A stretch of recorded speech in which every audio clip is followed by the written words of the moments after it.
नमस्कार दोस्तों, स्वागत है आपका हमारे हिस्टोरी क्लास एग्जाम सीरीज में। आज हम बात करेंगे लौह युग की, वो दौर जिसने इंसान की जिंदगी को पूरी तरह बदल दिया।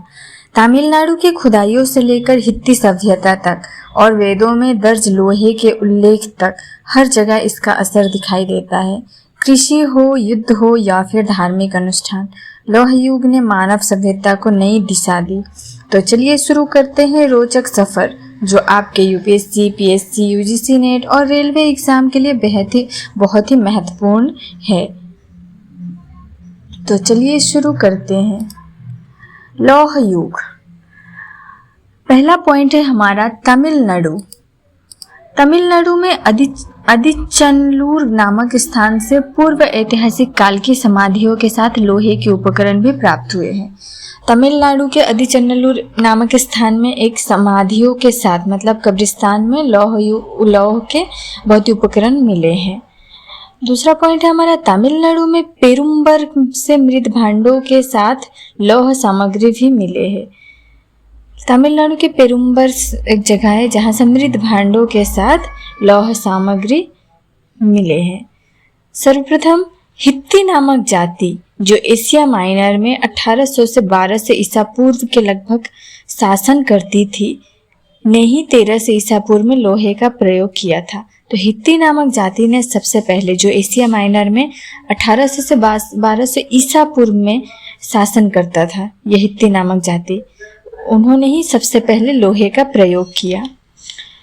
वाजसनेयी संहिता में उल्लिखित लोहे तथा श्याम का तात्पर्य क्रमश लोहे या श्याम का तात्पर्य है तांबे और लोहे से। वाजसनेयी संहिता में जिसे श्याम कहा गया है, जिसे के अर्थ से ग्रहण किया गया है, लोहे के और तांबे के अर्थ से ग्रहण किया गया है। अथर्ववेद में उल्लिखित श्याम अयस से तात्पर्य लौह धातु से ही है। अथर्ववेद में भी हमें श्याम अयस वर्ड मिलता है जिसका संबंध लौह धातु से ही है। फिर है काठक संहिता में 24 बैलों द्वारा खींचे जाने वाले भारी हलों का उल्लेख मिलता है।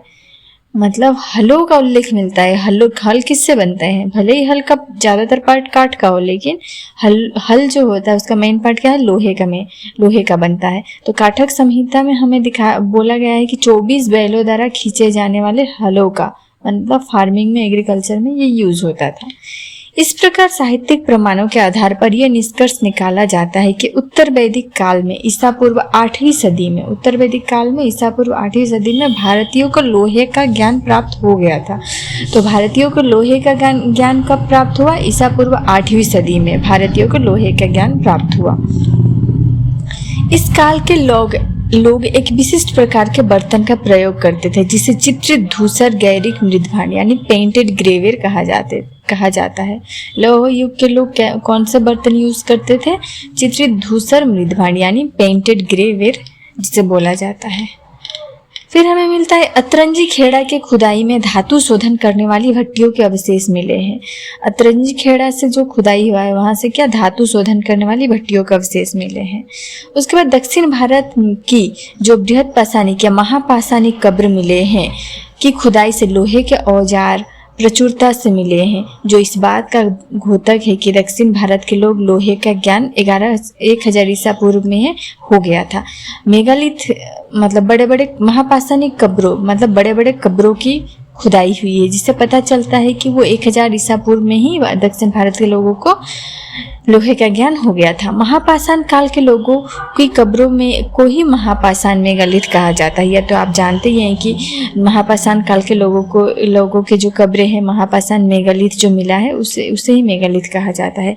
दक्षिण में महापाषाण के लोग धान व रागी उगाते थे तथा काले एवं लाल मृदभांडों के प्रयोग करते थे। तो दक्षिण भारत में महापाषाण के लोग क्या क्या उगाते थे फार्मिंग में? धान व रागी और काले व लाल मृदभांडों के प्रयोग करते थे। महापाषाण काल मेन काल है जिसे ताम्र कांस्य काल या लौह काल के बीच के संक्रांति का काल कहा जाता है। महापाषाण काल में ही हम देखते हैं कि ताम्र कांसा के साथ साथ लोहे का प्रयोग भी शुरू हो गया था।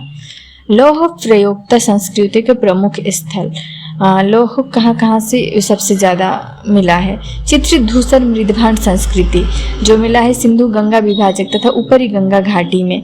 तथा अहिछत्रपुर, अलमगीरपुर, अल्लाहपुर, हस्तिनापुर, अतरंजीखेड़ा, रोपड़, जखेड़ा से। उसके बाद हम देखते हैं मध्य भारत में मिला है मालवा से, जो है जहाँ से नागदा, उज्जैन और एरन मध्य प्रदेश से। और मध्य निम्न घाटी यानी पूर्वी भारत में मिला है पांडुरजट ढिपी बंगाल में, महिषदल, चिरांद, सोनपुर ये मिला है बिहार में। ये सारे लोहे के, मैं फिर से बता दे रही हूँ, ये सारे जो जगह के नाम बोल रहे हैं इसमें लोहे की प्रचुरता मिली है। और दक्षिण भारत में कहाँ मिला है? हल्लूर, आदिचन्नलूर से लोहे के प्रमाण मिले हैं। बरार में मरहूर झारी में एक महापाषाण युगीन स्थल पर लोहे की कुल्हाड़ी मिली है, जिसमें 6% कार्बन है, जिसे इस्पात का साक्ष्य माना गया है।